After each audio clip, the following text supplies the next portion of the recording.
Hello friends, मी doctor Swati चनकोरे। आज तुमचं आपला सेकंड चॅप्टर पदार्थ विज्ञानमधील सिद्धांत या विषयावर आपण माहिती बघणार आहोत। तर त्यामध्ये आपण सर्वात प्रथम सिद्धांताची व्याख्या तसेच त्याचे प्रकार याबद्दल आज जाणून घेणार आहोत। सिद्धांत म्हणजे काय? सिद्धांतो नाम यः स परीक्षकैर बहुविध परीक्ष हेतुर्भिश्च साधयित्वा स्थाप्यते निर्णय। चरक सूत्रस्थानातील 8व्या अध्यायामधील 37वा हा श्लोक आहे। त्यामध्ये परीक्षकाद्वारे जो विषय परीक्षण करून सिद्धांत केला जातो त्यालाच सिद्धांत असे म्हणतात। त्यामध्ये सिद्धांताचे प्रकार, सिद्धांताचे हे 4 प्रकार आहेत। सहचतुर्विध, सर्वत्र तंत्र सिद्धांतता, प्रतिपत्र सिद्धांतता, अधिकरण सिद्धांतता, अभ्युपगम सिद्धांतताश्चेति। सर्वप्रथम सर्वतंत्र सिद्धांत। सर्वतंत्र म्हणजेच ज्या शास्त्रापुरता परंतु त्या शास्त्रातील सर्व शाखा उपशाखा विद्वानांनी ज्या प्रदान केलेल्या आहेत। म्हणजेच त्यामध्ये एक्झाम्पल्स द्यायचं झालं तर व्याधींचे प्रकार, लक्षणं, अपथ्य, साध्यत्व यांचे वर्णन हे सर्वतंत्रामध्ये समाविष्ट होते। अजून त्यामध्ये आपण जर बघायला गेलो तर नाडी परीक्षण झालं, BP जसं की रक्तचाप म्हणू आपण, शर्करा, HB यांचा सर्वत्र तंत्र याच्यामध्ये समावेश होतो। यालाच समाविष्ट असं केलेलं आहे सर्वतंत्रामध्ये। दुसरा प्रकार आहे प्रतितंत्र सिद्धांत। एकाच शास्त्र किंवा तंत्रामध्ये त्या शास्त्रापुरती मान्यता प्राप्त होणे म्हणजेच प्रतितंत्र। एकाच तंत्रापुरती मर्यादित असणे म्हणजेच त्याला मान्यता न मिळणे किंवा अन्य शास्त्रात अप्रचलित असेच प्रतितंत्र सिद्धांत। त्यामध्ये काही संहिता ग्रंथात रस 8 सांगितलेले आहेत तर काही संहितामध्ये 6 रस सांगितलेले आहेत।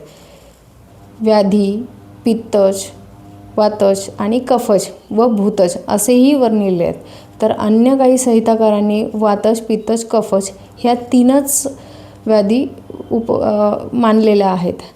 याच प्रकारांना मान्यता दिलेली म्हणजेच प्रतितंत्र असे म्हणतात। सेकंड याच्यामध्ये आपण बघणार आहोत अधिकरण सिद्धांत। अधिकरण सिद्धांतमध्ये एखाद्या प्रसिद्ध व सर्वसामान्य सिद्धांताचा उपयोग दुसऱ्या विषयाला मान्यता प्रदान करणे म्हणजेच अधिकरण सिद्धांत होय। त्यामध्ये एक्झाम्पल द्यायचं झालं तर मोक्षप्राप्ती होणे, त्याचप्रमाणे आत्म्याचे अस्तित्व, पुनर्जन्म हे आपोआप सिद्ध होते, त्यालाच अधिकरण सिद्धांत असे म्हणतात।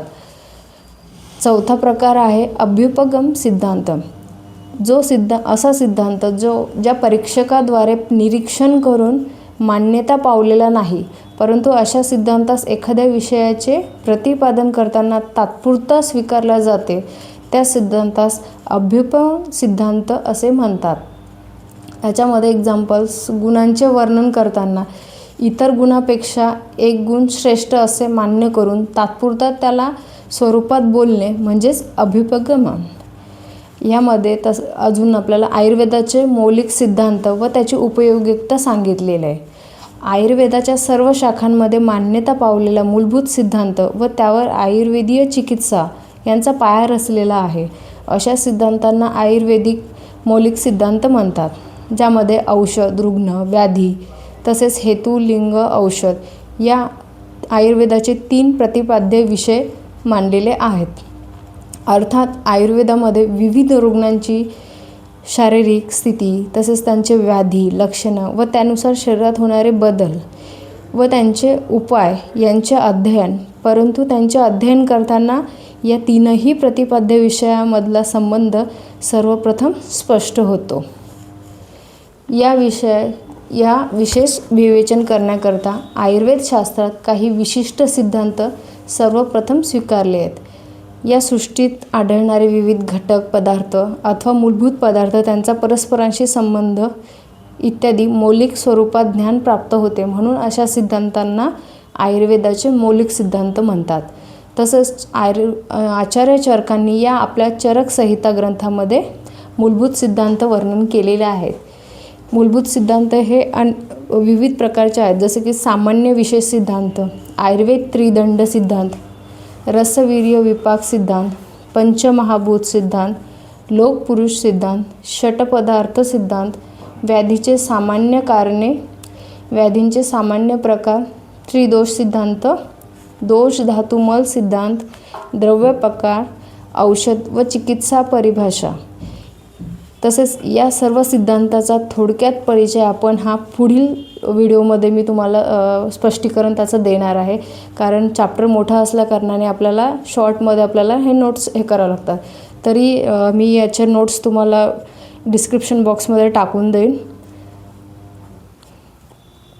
तर पुढील चॅप्टर्समध्ये आपण बाकीचे सिद्धांत बघणार आहोत. थँक्यू.